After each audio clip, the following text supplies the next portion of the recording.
80歳でも脳が老化しない人の生き方。その瞬間、あなたの脳は静かに老化しているかもしれません。怒りっぽくなった。人の気持ちが読めない。すぐに忘れる。それ、性格じゃない。脳が年を取ってきているサインです。でも安心してください。これは止められます。しかも、今すぐに最新の研究で脳は80歳を超えても若返ることが分かってきました。必要なのは正しい習慣。たった12個の習慣であなたの脳は生まれ変わる。今回はその全てを科学的根拠とともに解説します。一つでも取り入れれば未来は変わります。私はまだ大丈夫。そう思った人ほど要注意。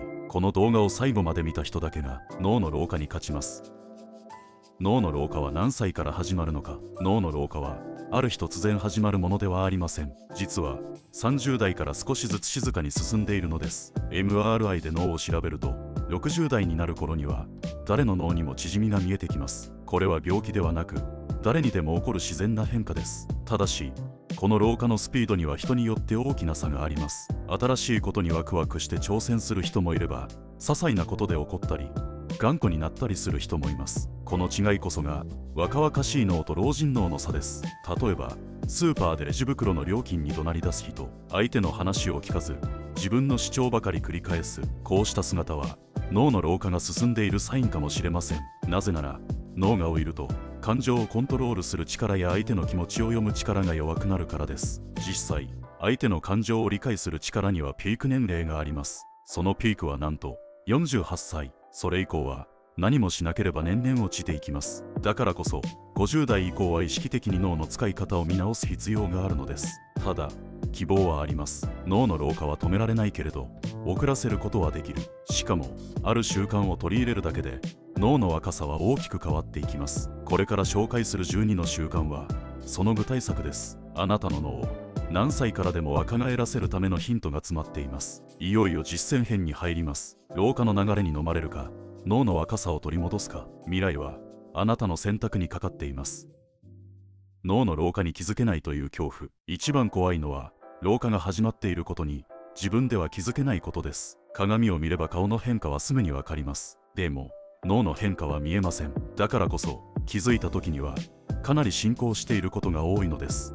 例えば最近ちょっと忘れっぽいなと思ってもそれを年のせいにして放っておく人は多いでしょう。でも実際には脳の処理能力は18歳をピークに少しずつ下がり始め、何も対策をしなければ60代には明らかな脳の衰えとして現れます。しかも脳が老化すると老化していること自体を脳が判断できなくなる。つまり老化が進むほど本人の自覚はどんどん薄れていく。これが一番の落とし穴です。そしてもう一つの問題は周囲が先に気づくということ。話が噛み合わなくなったり感情の起伏が激しくなったり頑固になったり、本人は変わっていないつもりでも周りはあれと感じ始めている。それが脳の老化のサインかもしれません。ではどうやってその見えない変化に気づけばいいのか。そこで登場するのが片足立ちテストです。その場で立って目を閉じて片足で何秒立てるか。これだけで今のあなたの脳の老化度がある程度わかります。目を閉じて30秒以上立てれば脳はまだ元気。でも30秒持たずにふらついてしまうなら脳のバランス機能が衰えている可能性があります。なぜならバランス感覚は脳の前頭前野と小脳の働きと深く関係しているからです。これは単なる運動能力ではありません。倒れそうになる自分を立て直す力こそ今のあなたの脳の状態を映す鏡なのです。恐れるべきは年齢そのものではありません。気づかないうちに進む見えない老化です。でも大丈夫。ここで気づけたなら間に合います。あなたの脳は今からでも変えられます。脳を老化させないマインドセット。脳の老化は年齢だけで決まるものではありません。大きく左右するのは実は考え方です。毎日をどう捉えどう過ごすか、そのマインドセットが脳の若さを保つ最大の鍵になります。まず最初に捨てるべきはもう年だから仕方ないという言葉。この一言が脳をどんどん老けさせます。年を取ったからできないのではなく、できないと思った瞬間に脳の活動は止まります。人は自分が限界だと思ったところで成長をやめてしまうからです。ではどんなマインドが脳を若く保つのか。キーワードは好奇心と挑戦です。新しいことにワクワクできるかどうか、これが脳の若さを決める決定的な分かれ道です。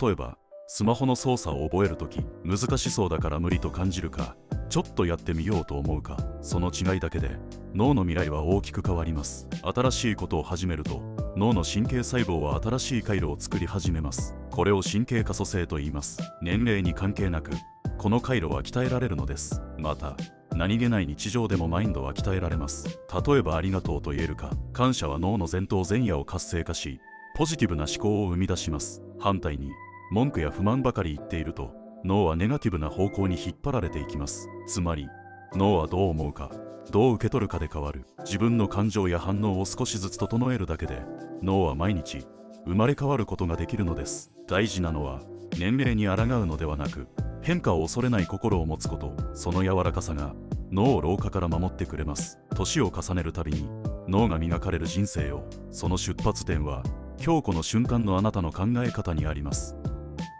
科学が証明した食べ物の力、脳を若く保つために最も手軽で、しかも強力な方法があります。それが何を食べるかです。食べ物はただ腹を満たすだけのものではありません。食べたものがそのままあなたの脳を作ります。この事実を私たちはもっと真剣に受け止めるべきです。まず注目すべきはオメガ3脂肪酸。特に青魚に多く含まれる DHA と EPA は脳の細胞膜を柔らかく保ち、情報のやり取りをスムーズにしてくれます。これはまるで古い電話回線を光回線に取り替えるようなもの。頭の回転が速くなり、記憶力も高まります。実際にオメガ3を多く摂っている人は認知症のリスクが明らかに低いというデータもあります。週に2から3回の魚料理、それだけであなたの脳は静かにでも確実に若返っていくのです。次に大切なのがポリフェノール。これはブルーベリーやカカオに多く含まれる成分で、脳の炎症を防ぎ、神経細胞の劣化を抑えます。脳の老化は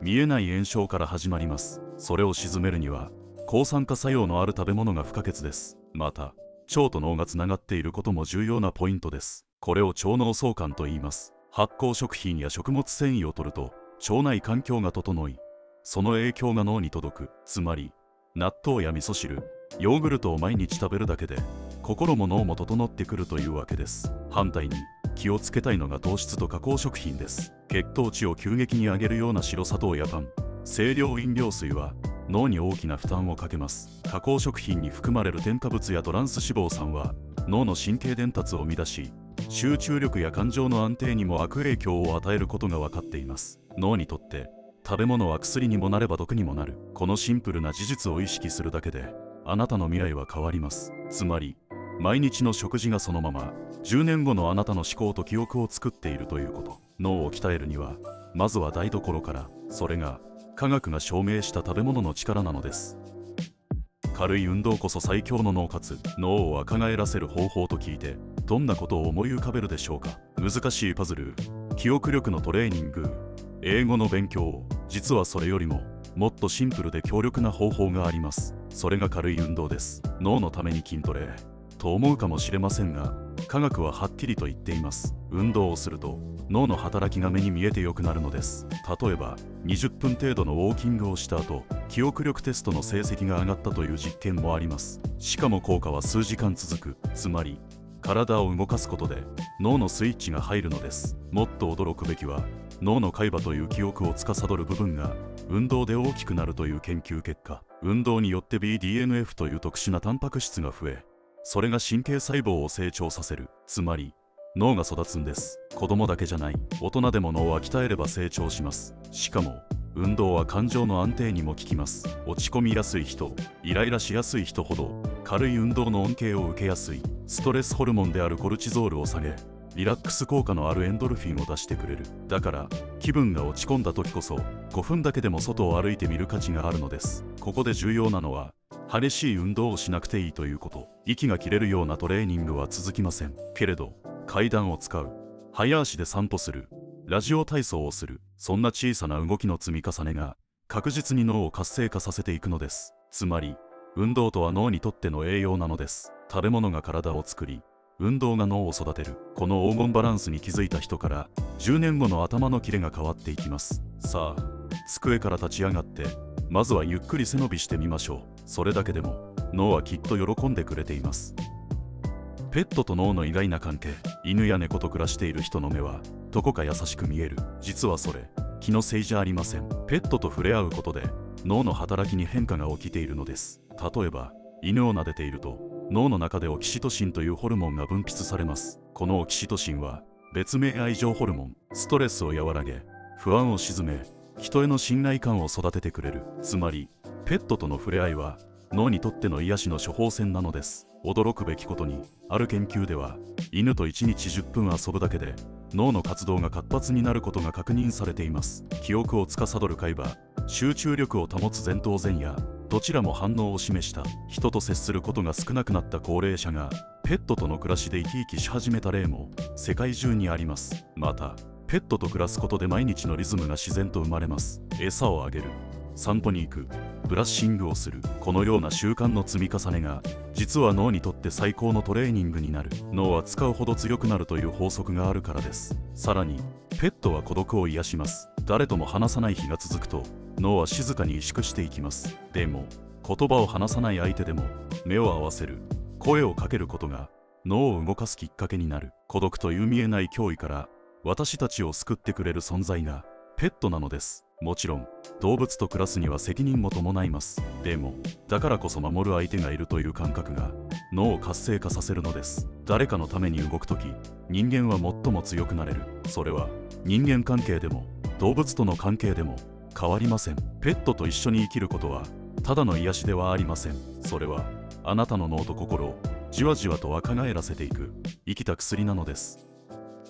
SNS やテクノロジーを恐れない。最近の機械はさっぱりわからない。 SNS なんて若い人のものだろう。もしそんな言葉を無意識に口にしていたとしたら、その瞬間脳のどこかで老化のスイッチが静かに入っているかもしれません。若々しい脳にはある共通点があります。それはまずやってみるという姿勢。新しいことに出会った時、怖がるよりも先にワクワクできるかどうかで脳の若さは決まります。逆に老いた脳ほど変化を拒みます。知らないから怖い、自分には関係ないと心を閉ざし刺激を避けようとする。けれど実際はテクノロジーの中にこそあなたの脳を再び活性化させるヒントが眠っているのです。例えば SNS、 投稿を考える、言葉を選ぶ、反応を見る、相手の気持ちを想像する。こうしたプロセスは全て前頭前野を中心に脳を大きく刺激します。どんな言葉が伝わるだろう、誰が読んでくれるだろう、そんなやり取りを通じて記憶力も判断力も磨かれていく。さらにスマートフォンやタブレットに触れること自体が脳のトレーニングになります。アプリの位置を覚える、設定を探す、写真を撮って加工する、それぞれが小さな脳の筋トレになるのです。年齢を重ねるほど外からの刺激は減っていきます。だからこそ自分から取りに行く姿勢が重要です。テクノロジーに挑むことはただ便利になるだけではありません。それは脳にとっての挑戦と成長の舞台でもあるのです。もちろん SNS に振り回されたり情報に疲れたりすることもあるでしょう。でもそれはあくまで使い方の問題。道具そのものを怖がる必要はありません。包丁が料理にも凶器にもなるように大事なのは正しい扱い方です。もしもお年だからと言いそうになったらこう言い換えてみてください。初めてだからやってみよう。その言葉こそあなたの脳をもう一度目覚めさせる若返りスイッチ。テクノロジーは若者だけのものではありません。それはいくつになっても挑戦できる現代が与えてくれた脳のチャンス。だからこそ恐れず一歩踏み出すこと、その一歩が脳の未来を大きく変えていきます。自己重要感という最強の薬。自分なんていてもいなくても同じ、そんな風に感じた瞬間、脳の力は静かに衰えていきます。なぜなら脳は自分はここに必要とされているという実感があってこそ最大限に働くようにできているからです。これを心理学では自己重要感と呼びます。言い換えれば自分が価値ある存在だと信じられる感覚のこと。この感覚がある人は年齢に関係なく挑戦を恐れず人とも積極的につながり毎日を前向きに生きていきます。それだけでなく脳の神経細胞同士のネットワークが強化され老化を防ぐという研究結果もあります。例えば誰かにありがとうと言われた時、誰かの役に立ったと実感した時、脳はご褒美としてドーパミンという神経伝達物質を分泌します。このドーパミンはやる気を起こし記憶力や集中力を高める強力なブースター。つまり誰かに必要とされていると感じることがそのまま脳の栄養になるのです。逆に何をしても認められない、誰からも必要とされていないと感じ続けると脳はこの環境では無理に頑張る必要がないと判断し活動を減らし始めます。この時本人にやる気があっても脳が先に諦めてしまう。だからこそ必要なのは身近な場所で誰かの役に立つこと。それは特別な仕事じゃなくていい。朝家族におはようと声をかける。スーパーで店員さんに笑顔でお礼を言う。SNS に励ましの言葉を投稿する。そんな小さな行動が自己重要感の火を灯す。そして自分自身を認めてあげることも忘れてはいけません。今日もちゃんと起きた。誰かを傷つけずに過ごした。それだけでも立派な価値です。他人に認められたくて疲れるのではなく、自分で自分を誇れること、今日一つ増やす。それが最強の薬となって脳を赤く保ってくれます。あなたはあなたであるだけで価値がある。その感覚がある限り、脳はずっと前を向いて生き続けてくれるのです。働き続けることの脳科学的メリット。定年を過ぎたらあとはゆっくり休むだけ。そう思っていた人が仕事を辞めた途端に急に老け込むことがあります。それはなぜか。脳は休ませすぎると逆にダメになるからです。最新の脳科学では脳の若さを保つ鍵は使い続けることにあると証明されています。特に働くことには想像以上の刺激が詰まっています。時間を守る、誰かと会話する、計画を立てる、失敗しても考え直す。これらすべてが脳のいろんな場所を同時に使う高度な活動なのです。例えばスーパーのレジ打ちの仕事でさえただの単純作業ではありません。スキャンする、計算する、お客さんの表情を見る、声のトーンに合わせる。この一連の動きが前頭葉や海馬、扁桃体をフル稼働させるのです。つまり働くという行為は脳にとって最高のジム。さらに自分はまだ社会の一部なんだと感じることで脳は安心し、前向きなホルモンを出します。これが気分を明るくし、意欲を高め、日々に張りをもたらす。逆に何の役割もないと感じると脳は必要以上に機能を落としてしまう。もちろん働き方は人それぞれです。正社員じゃなくてもいい。週に1回地域の手伝いをする、子供に勉強を教える、趣味を生かして何かを作る。どんな形でも誰かのために動いているという実感があるだけで脳は目を覚まします。大事なのは収入じゃなく活動そのもの。報酬よりも貢献が脳を若返らせる栄養になるのです。だからこそ年齢を言い訳にしないでほしい。80歳でも90歳でもできることは必ずある。働くことは単なる生計手段ではなく生きる力そのもの。まだ自分にはやることがある。そう思える限り脳は老化しない。働き続けることこそが最高のアンチエイジングなのです。 AI が暴くあなたの本当の脳年齢。実年齢が60歳なのに脳は40代。逆に30代なのに脳はすでに50代。そんな衝撃の事実が今 AI によって明るみに出ています。 MRI で脳の構造や活動を撮影し、そのデータを AI が解析します。神経の働きはどうか、どの領域が眠っているのか、そして脳全体の機能を見極めた上で AI はあなたの脳は何歳レベルかを数値で提示してくるのです。これは SF ではありません。すでにアメリカやヨーロッパ、そして日本の一部の大学病院ではこうした脳年齢診断が本格的に活用され始めています。そして判明したのは年齢イコール脳の老いではないという驚きの現実でした。本を読まない、人と話さない、思考を止めたままスマホだけを見る、そんな日々を続けていると実年齢に関係なく脳年齢は加速度的に老いていきます。逆に毎日何かを学び、会話し、自分の意見を言葉にする人は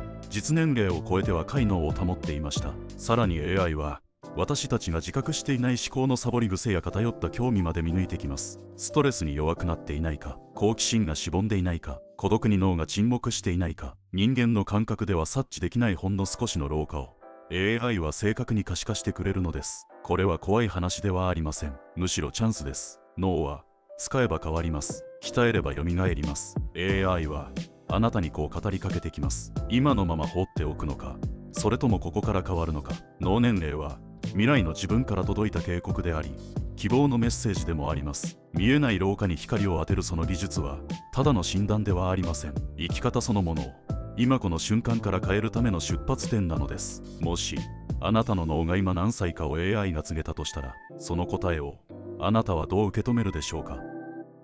炎症を制すものが脳を制す。脳がぼんやりする、イライラする、眠れない、記憶が抜け落ちる。これらは全て脳の炎症が関係しているかもしれません。炎症と聞くと怪我をして腫れたり熱を持ったりする状態を思い浮かべるかもしれません。でも実は私たちの体の奥では毎日静かな炎症が起きているのです。特に脳の中で起きる慢性的な炎症は老化や認知症と深い関係があります。脳の炎症は気づかないうちに進行します。小さなストレス、睡眠不足、加工食品の食べ過ぎ、運動不足、こうした積み重ねが脳にじわじわとダメージを与えます。最初は軽い疲労感でも長く続けば神経細胞が傷つき、情報処理のスピードが落ち、思考力が下がっていく。だからこそ今世界中の脳科学者たちが注目しているのが炎症対策です。最新の研究では魚に含まれるオメガ3脂肪酸が脳の炎症を和らげる効果があると分かっています。また緑茶のカテキン、ターメリックに含まれるクルクミン、そして発酵食品も炎症を抑える脳の守り神として注目されています。さらには瞑想や深呼吸といった心を落ち着ける習慣も脳の炎症を下げる力を持っています。不安や怒りに包まれている時間が長いほど脳は炎症を起こしやすい。逆に安心と感謝に満たされている人の脳はまるで青空のように澄み渡っているのです。炎症は目に見えない敵です。でも日々の小さな選択でその火を消すことはできる。水をやるのか油を注ぐのか、それを選んでいるのはあなた自身です。脳の老化を止めたいならまず静かな火事を消すこと。炎症を制す者こそが最後に脳を制するものとなるのです。老いを超える最前線、セノリテイクスと未来の薬。もしたった一つの薬で脳の老化を止められるとしたら、そんな夢のような未来が今現実になろうとしています。その鍵を握っているのがセノリテイクスという新たな技術です。セノリテイクスとは老化細胞だけを選んで排除する全く新しいタイプの薬のことを指します。老化細胞とはもはや働かず再生もせず、それでいて体内に居座り続ける細胞です。彼らは炎症性物質を放出し、周囲の健康な細胞を次々と傷つけていきます。こうした老化細胞が体内に蓄積していくと、筋肉は衰え、血管は硬くなり、臓器の機能も低下していきます。特に脳では神経の伝達が妨げられ、認知症やうつ症状の引き金になることもあるのです。だからこそこの細胞を取り除く薬が今世界中の研究者たちから熱い注目を集めています。実際にアメリカでは高齢者にセノリテイクスを投与し、記憶力や判断力が改善したという研究結果も報告されています。さらにマウスを使った実験では老化した脳細胞が若返り、その行動までも活発になったという成果が確認されています。もちろん課題も多く残されています。人間に対する安全性、副作用、そして効果の持続性など乗り越えなければならない壁はまだ存在します。それらを検証するにはさらなる臨床試験と長い時間が必要です。しかしはっきりしていることが一つあります。それは老化はもう仕方のないものではないという事実です。これからはセノリテイクスに加えて脳内の老廃物を除去する薬や記憶力を高めるナノテクノロジー、 AI と連動するブレインチップなど SF の世界で語られてきた技術が現実のものとして私たちの前に登場しようとしています。脳科学は単なる修復のフェーズを超えて進化という新たな次元に踏み出そうとしています。そしてその進化の扉を最初に開くのはまさに今を生きる私たちなのです。老化はもはや避けられない宿命ではありません。脳の未来は限界ではなく可能性であふれています。この先の10年はただ年齢を重ねるだけの時代ではありません。生きながら若返っていく、そんな新しい時代が始まろうとしています。脳は未来を信じる力で若返る。人生の後半戦は下り坂じゃない。本当はここからが一番面白い。記憶力が落ちた、名前が出てこない、人との会話に疲れる。それでもあなたの脳は終わってなんかいない。今日からの一日一日が脳にとって最初の日になる。大切なのは年齢ではない。もう無理だと思う。